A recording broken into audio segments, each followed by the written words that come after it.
All right, guys, welcome back to the channel. I wanted to share a quick one with you here. This is how to do the idle air volume relearn procedure.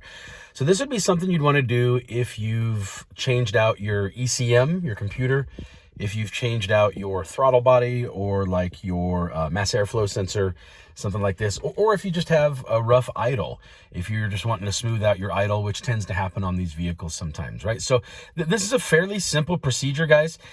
This is going to seem confusing, but if you've watched my other videos, you do know that these weird, pedal dance type procedures work. So bear with me here. So real quick, let's go over it. Turn the ignition switch to on, do not start the vehicle, wait 3 seconds, press the gas pedal 5 times hard and fast, count to 10, press the gas pedal all the way to the floor. The service engine soon light is going to start to flash. You're going to wait until it goes solid, a solid service engine soon light, and once that happens, you have 3 seconds to release the gas pedal, shut off the ignition, and then start the car and just let it idle. Now here's the important part. Once you've started the car, you're just gonna let it idle. You're gonna see your RPMs, it's gonna be trying to like go up and down. It's gonna be kind of surging. It's gonna be trying to find, where it's supposed to be going. That's what it's supposed to do. That's the relearn procedure.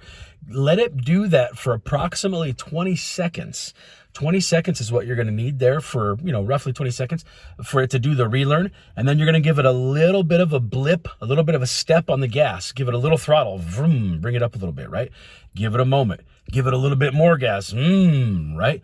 And then give it a second. And then give it just a little bit more, vroom, right? And the idea is you're trying to bring it up and then let the idle come back down and let the engine or computer figure out where the idle needs to be. It brings it back down and figures out where the idle needs to be, right? And mine should settle out about like 750 or 600 or something like that. So anyway, I'm going to show in this next part of the video how to do that. So bear with me here and you'll see what I mean. Here we go, guys. Super easy. Ignition on. 1001, 1002, 1003. 1, 2, 3, 4, 5.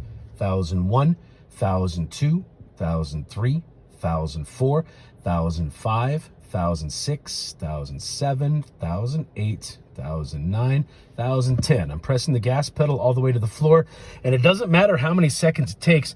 This light's going to start flashing, and then I'm going to wait for it to it's going to flash, and then I'll wait for it to go back to a solid like that. As soon as it goes back to a solid, I'm going to let my foot off the gas. I'm going to turn the ignition switch back off and then start the car. I have to do that within 3 seconds. There it is. Ignition switch off and then start the car back up. Now it's going to do its relearn procedure right now. It's doing it. See how it's like 1,000? It's going to drop it down to like 900. It's going to drop it down to like 700. It's going to do its thing. We're going to let it idle like this for about 20 seconds or so. So about 15 more seconds. It's relearning right now, guys. It's at like 750. It's coming down a little bit. I'm going to give it a second, maybe about 8 more seconds, 5 more seconds, and I'm going to blip the gas. About 2 more seconds. And let's just give it a little juice. There's a tiny one. It's going to settle out. I'm going to give it a bigger one. I'm going to give it a little bit bigger one yet. And this thing should settle out about 750 or so. Now for me, that's good. My idle was dropping down to like 500 and, getting real choppy when I get up to a stoplight. So this should work for you guys. Hopefully this works. Let me know what you think. Have a good one.